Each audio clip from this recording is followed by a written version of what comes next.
So today I'll show you how I made this belt sander stand for an old belt sander I had in my shop.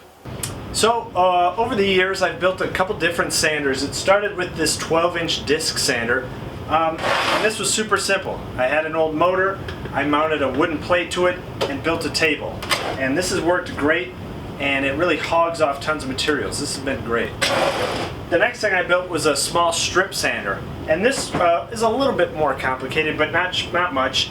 It's spring-loaded to keep the tension. It has adjusters on it to keep the tracking, and it's just a small fan motor for the 1-inch strip sandpaper. And this has worked great too.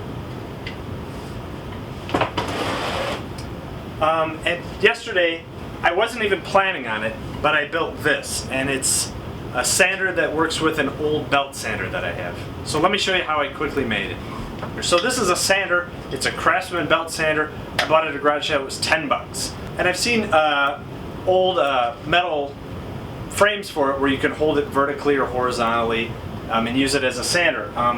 But I ended up making this yesterday, and it's just, as you can see, it's not going to win any beauty contests. The first thing was the board to hold it down. So I used my mill, and I milled out this recess. So I figured I wanted the sander to sit sideways, so I traced this shape onto a board and milled it out with my big milling machine back here. And that gave me the recess that it's going to sit in. I also drilled a hole in it for the vent for airflow. The next thing was I had to decide where this was going to sit and where this table was going to be. So I just took some 2x4s and some scraps I had, and I built a frame for this melamine table. And so the sander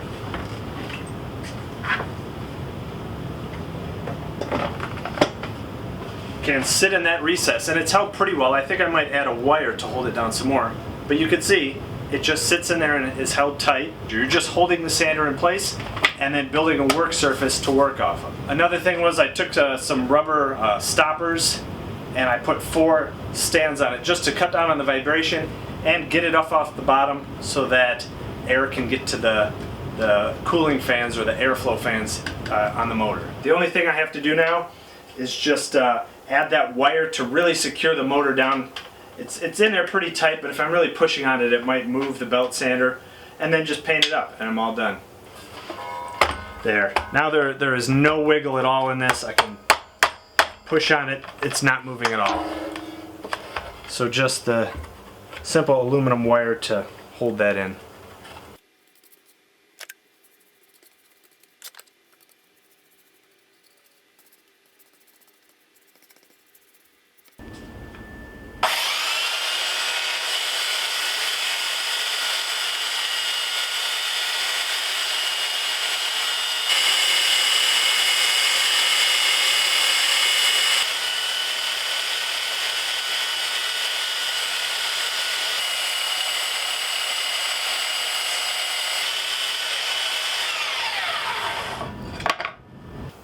So for 10 bucks, something cheap, easy, compact, this seems like something that'll just do the job that I need. If I needed a bigger belt sander, you can buy that $70, $80 one from Harbor Freight.